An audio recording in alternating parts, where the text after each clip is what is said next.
여러분 안녕하십니까. 치우침 없는 시사 정치와이드입니다. 일파만파로 퍼지고 있는 김남국 의원의 코인 투자 논란. 그런데 국회 상임위 때도 코인 투자를 한 정황이 드러나 민주당이 감찰에 들어간 상황입니다. 자, 한동훈 장관은 사흘째 참여연대와 설전 중이고 조국 전 장관은 당 안팎에서 출마설이 여전하죠. 셀럽 반열에 오른 전현직 법무장관 과연 총선에 나설 것인가 관심이 집중되고 있습니다. 자, 이 주제는요 잠시 후에 다뤄보도록 하고요. 오늘 첫 순서는 미니 인터뷰인데요. 일본과의 과거사 해법 중에 하나인 한일 미래 파트너십 기금, 이와 관련해 지난 10일 일본에서 우리 정경련과 일본 게이단넨의 기자회견이 있었습니다. 이 회견에 참여하신 김병준 정경련 회장 직무대행, 오늘 이 자리에 모셨습니다. 안녕하세요. 네, 안녕하십니까. 예. 자, 일본에 뭐 며칠 안 됐네요. 갔다 오셨는데 그 상황부터 좀 질문 좀 드리겠습니다. 강제징용 문제 해법에 포함된 한일 미래 파트너십 기금, 이런 이름입니다. 최근에 창설됐는데 일단 20억 원 규모로 알려졌고요. 근데 많은 분들이 좀 궁금해 하시는 게, 자, 이게 구체적으로 어떤 돈을 말하는 거고 도대체 어디에 쓰이는 건가? 아시는 분은 알지만 모르시는 분은 아직도 좀 생소하거든요. 설명 좀 해주시죠. 예, 이 기금은 제가 먼저 말씀드리고 싶은 거는 그 징용공 문제 해결을 위한 이제 지원재단의 기금은 따로 있습니다. 그 지원금 모은 돈이 따로 있죠. 그건 따로고. 그거와 별도다. 요건 별도로 그 한국과 일본의 경제계가 그 미래적 그 의미를 좀 더 우리가 좀 더 키워보자.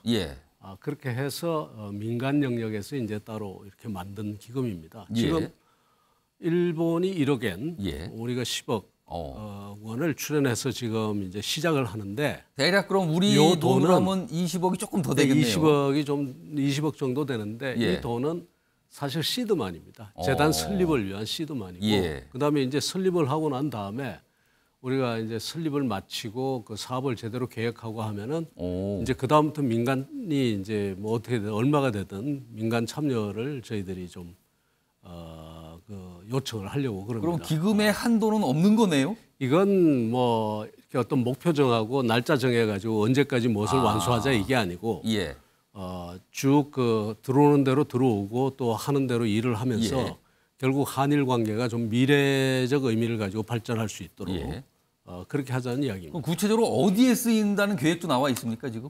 대체적으로 저희들이 뭐 한 6개, 7개 항목을 담아서 지금 이야기를 했는데요. 예를 들자면은 뭐 일본과의 기술 협력을 통해서 제3국에 진출한다든가 또 그렇지 않으면은 이제 반도체 같은 공급망 이런 부분에서 우리가 서로 협력해서 글로벌 공급망에 아주 중요한 축이 되게 한다든가 그런 논의를 하는 거라든가 또 이제 더 큰 의미를 담는 거는 젊은 세대들, 대학생을 포함한 젊은 세대들의 교류, 그 한국 학생들의 일본 가는 것을 도와준다든가 이런 데 써서, 그러니까 문화적으로, 경제적으로, 기술적으로 서로가 좋은 그 협력 관계를 형성해서 미래를 개척해 보자, 이런 의미를 담고 있습니다. 아마도 청년 세대가 조금 관심을 가질 것 같기도 하네요. 그런 지원금 형태로 아마 될 것 같은데. 이번에 일본 경단련에서도 어쨌든 한국 그 학생들의 일본 초청 이런 것을 구체적인 사업 내용으로 좀 담았습니다.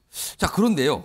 일본에서도 아마 이 관련 질문을 좀 받으신 걸로 제가 알고 있는데 일본 정권기업은 현재로서는 이 기금 참여 안 하고 있잖아요, 지금요. 근데 사실 많은 분들이 말씀하시는데 이런 기업들도 일본 정부, 구체적으로 말씀드리면 뭐 일본 제철이나 미쓰비시 중공업 뭐 이런 정도인데 이런 기업도 좀 참여를 해주면 기금의 취지가 더 좋아지지 않겠는가? 뭐 이런 기대를 하시는 분도 있던데 이거 어떻게 좀 보십니까? 좋아질 수도 있고 또 아니면 그 반대작용이 일어날 수도 있습니다. 이게 그러면 말하자면 일종의 보상 차원에서 들어가는 건가? 뭐 이렇게 돼버리면 일본 기업들의 참여나 한국 기업들의 참여도 좀 오히려 더 소극적으로 다른 기업들이 주주할 수도 있다 이 말씀인가요? 그러니까 오히려 그런 의미를 묻지 말고 그냥 오로지 미래적 의미에서 미쓰비시나 뭐 일본 제철에도 다 열려 있습니다.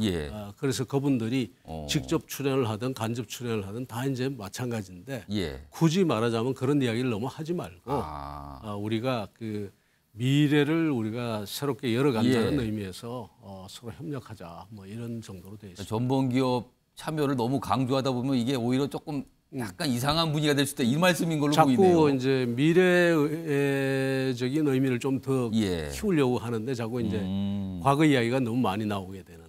알겠습니다. 그러다 보면은 출연하는 쪽도 자꾸 그쪽을 생각해서 이게 마치 말하자면 자기는 그런 잘못을 안 했는데 우리도 마치 그런 그 보상하는데 그 참여함으로써 마치 자기들이 전범이 된 것처럼 느낄 수도 있지 않습니까? 그러니까 요건 그래서 이게 분리되어 있는 겁니다. 알겠습니다. 그쪽 논의를 위한 지원기금 따로 있고 이것은 또 다른 미래 파트너십 기금입니다. 아까 말씀드렸지만 지금 이 한일 미래 파트너십 기금이라는 거는요. 강제징용 해법을 위해서 지금 기금 하나 만든 게 있는데 그거하고는 별도라는 거. 이걸 좀 강조해 주셨어요. 자, 윤석열 정부 들어서 확실히 일본과의 관계가 개선이 됐습니다. 지금 서로 방문하고 답방까지 왔으니까요. 이거 훈풍이라고 볼 수 있는데 이 훈풍이 우리 경제에 미칠 영향 어떻게 좀 전망하십니까? 사실 지금 우리 경제를 둘러싸고 있는 환경이 굉장히 엄혹합니다.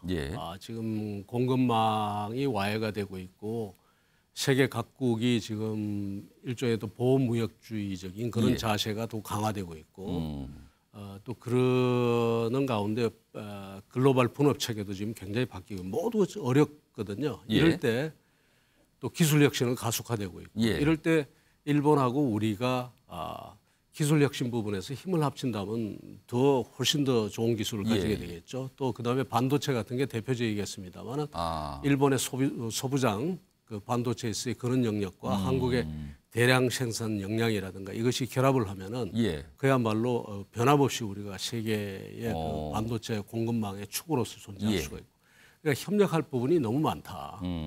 그래서 한일 관계 개선을 통해서 이런 하여튼 관계가 좀 확대돼야 된다 그렇게 생각하고 있습니다. 좋은 기회가 될 겁니다. 자, 김병윤 회장님은 사실 많은 분들이 기억하시는 정치학자로 기억하시는 분도 있고요. 아니면 정당의 이제 비상대책위원장 그래서 정치권 인사로 기억하시는 분이 꽤 많은데 지금은 정경련에 몸을 담고 계시거든요. 자, 어떻게 대기업 모임인 정경련을 이끌게 되신 건지 이거 좀 설명해 주시죠. 사실 좀 이상합니다. 솔직히 왜냐하면 제가 이제 이 전국 경제인 모임인데 제가 뭐 기업을 운영하고 특히 대기업을 운영해 본 그런 경험이나 경제인으로 지금까지 분류는 안 되셨거든요. 그런데 사실은 보면 제가 이제 대통령 정책실장을 지내면서 그 업무의 거의 80%가 사실은 전부 경제 정책에 관한 것이었고 그때 경제 정책을 다루면서 대기업의 총수들 비롯해서 대기업 임원들이나 이런 분들과 다 이제 관계를 맺었었고요. 그리고 그것이 오히려 지금 정당의 비상대책위원장을 맡으면서 정치인으로 비춰진 거지 사실은 경제 영역에서도 나름 이제 역할을 많이 해왔다고 이야기를 드릴 수가 있습니다. 그래서 그렇게 이해해 주시면 감사하겠습니다. 사실 정경련이라는 조직이 굉장히 규모가 있었는데 사실 어려움도 겪었거든요. 지금 이제 이끌고 계신데 많은 분들이 제가 이제 오늘 김병윤 회장님 인터뷰한다니까 하나 물어봐 달라. 지금 정경련 괜찮습니까? 안정 많이 됐습니까? 뭐 이런 질문을 저한테 하더라고요. 어려우니까 저 같은 사람을 불렀겠죠. 이게 어렵지 않으면은 아마 그대로 각 이제 우리 대기업 총수들께서 쭉 하던 원래 그렇게 그대로 갈 텐데 어려우니까 좀 바짝 붙어서 좀 정리를 해달라라는 건데요. 크게 이야기를 들어서 좀 정경련의 전 기능과 역할 그 방향이 좀 바뀌어야 된다고 생각하고 바꾸고 있습니다 지금. 바꿔가는 과정이다 지금. 그러니까 역시 이제 옛날 같으면은 뭐 솔직히 말해서 대기업들이 이제 주로 보면 정부나 정치 권력, 행정 권력을 통해서 향해서 로비를 하고 뭐 그런 것들도 있었죠. 그러나 지금은 그런 시대가 아니다. 이제는 오히려 시민사회를 바라봐야 될 때고 또 소비자를 바라봐야 될 때고 또 로비를 하더라도 정말 굳이 로비라는 말을 쓰면 국민에게 로비를 해야지 이제는 권력을 따라가고 권력과 이렇게 유착하는 그런 시대가 지났다 이제는. 이제 그런 만큼 정경련의 기능과 역할이 다 바뀌어야 되는데 저보고 맡기신 게 이제 그 기업들께서 저한테 부탁한 게 바로 그 점 아니겠습니까? 그 방향을 좀 바꿔달라는 겁니다. 알겠습니다. 마지막 질문 하나 드릴게요. 글쎄 이걸 답을 어떻게 하실지 모르겠는데 사실 삼성그룹, 현대차그룹 등 탈퇴했어요. 정경련. 4대 그룹 복귀 문제. 정경련 복귀 문제, 예. 4대 그룹의 정경련 복귀. 이거 어떻게 예상을 할 수 있을까요? 이거 어떻게 좀 말씀을 하실까요? 지금 제가 들어가서 제가 맡은 기간 동안은 예. 정경련의 모습을 변화시키는데 제가 집중을 하고 있습니다. 예. 그리고 물론 대화는 하고 있죠. 이렇게 실무자들이나 아니면 뭐 회장님들하고도 이제 예. 대화는 하고 있는데 그분들에게 들어라 말라 이런 이야기를 하기보다는 예. 우선 정경련이 변하는 모습을 보여주고 오. 정경련이 정말 자유시장 경제와 자유민주주의의 그 축으로서 역할을 다하면 예. 그분들은 자연스럽게 들어오게 될 것이다. 그렇게 믿고 있습니다. 그래서 지금은 정경련 자체를 변화시키는 일에 지금 집중하고 있습니다. 좋은 결과가 있을 거라고 생각합니다. 좀 약간 희망 섞인 말씀으로 마무리 예. 좀 해주셨습니다. 자, 오늘 말씀 여기까지 듣도록 하겠습니다. 지금까지 김병준 정경련 회장 직무 대행이었습니다. 감사합니다. 네, 감사합니다.